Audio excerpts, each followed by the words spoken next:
You're watching The Roger Wakefield Show.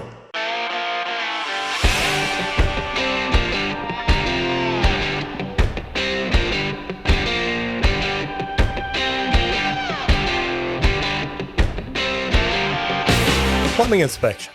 How bad did we screw up? Well, I got to be honest, we didn't, but we went to do a plumbing inspection.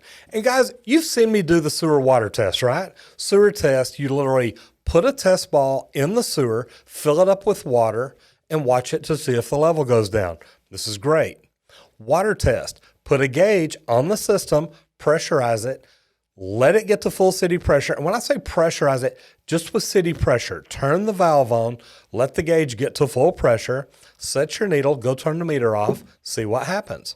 Now here's the deal. Sometimes that's hard to do. And I don't mean hard to do because we can't get to the cleanouts or anything. The cleanouts are there. We went to a big house in Dallas that had multiple levels. And when I mean multiple levels, you had your ground floor, but then there was another section that dropped down 3 or 4 feet and another section that dropped down 3 or 4 feet. The cleanouts were actually on the lower level section.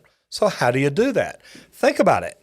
If I go put test balls in the lower section, fill it with water. If I fill it from the upper level, those are all going to overflow. If I fill it from the lower level, it's not going to test the whole system. So what did we do? We did a visual inspection. I don't mind a visual inspection because this is not a slab on grade house. This is actually a crawl space, a pier on beam. So what we did is me, climbed in, went down through and did a visual inspection on the entire plumbing system. And when I say entire plumbing system, I literally crawled under there to test the sewer and water. But when I got down there and saw the gas lines, I went ahead and looked at them too. To visually inspect a sewer line, what I do is crawl around and inspect the entire sewer line. Look at it, check everything out and see, do I see any signs of leakage? Is there any water anywhere? Is the ground wet? Are there any joints that look like they've been dripping? Sometimes you can do that. Sometimes it's a problem because the lines are buried. And some of these were. But still, with as much water as had been run through the system, if there's a leak, I should see a wet spot. At least if the leak is big enough to cause problems. Now, on the water line, same thing. What if there's a leak on a fitting right underground? That whole area is going to be wet. So we crawled through and checked out the entire sewer and water system on this house. And you can see the manifolds, you can see the pipe, you can see everything that we saw. This house is so big, it had 2 scuttle holes. So we went through them and crawled from one end of the house all the way down to the other, down the hills, down to lower levels. And as you could see by the poop under there, they've got critters that live under there too. But that's not the big problem. Whenever we got done with the test, we realized everything on the sewer looked great. Everything on the water looked great. Everything looked like it had good fall. Everything was either on the ground, buried, supported well, whatever it was, we saw no problems at all. We couldn't find a sign of anything leaking. There was no water under there. As you can see from the dust in front of the pipe, anytime that I turned my camera on down there, it almost looked like I was scuba diving with all the particles in the water. Actually, that's all the dust blowing around up under there. Now, this was a really neat house, and you can tell this is a very expensive house built properly. What they had done is they had insulated the underside of the house and put up chicken wire to help keep all that insulation up. Now, the only problem with that is there's a critter living under there.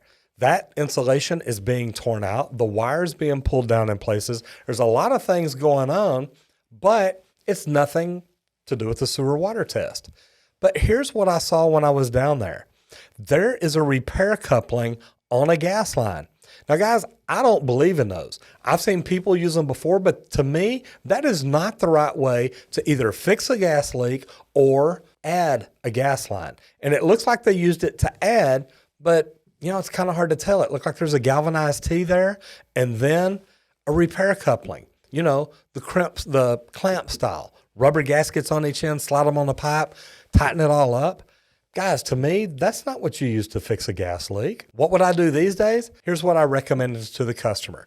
Go in each side of that T, cut that line, put a Mega Press gas fitting on there, go in with my Pro Press, press all my fittings together. Now I know it's good, it'll hold and it's not going to leak. We believe in sewer water tests, and we tell every home buyer we really feel like you need to do it.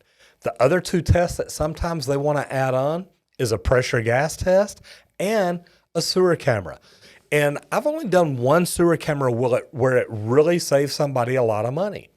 And they called me and they said, look, we want you to come do a sewer camera test on our house that we're wanting to buy. I said, guys, that's not what we recommend. We recommend a sewer water test. They wanted the camera ran. So I went out there, found the two-way cleanouts coming out of this house and ran it out towards the city tap.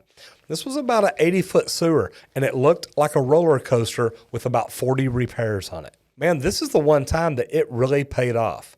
But what we did, we went out, redug it, moved everything around, rerouted the line because they actually wanted to add a swimming pool. So now we got the sewer line completely out of the way.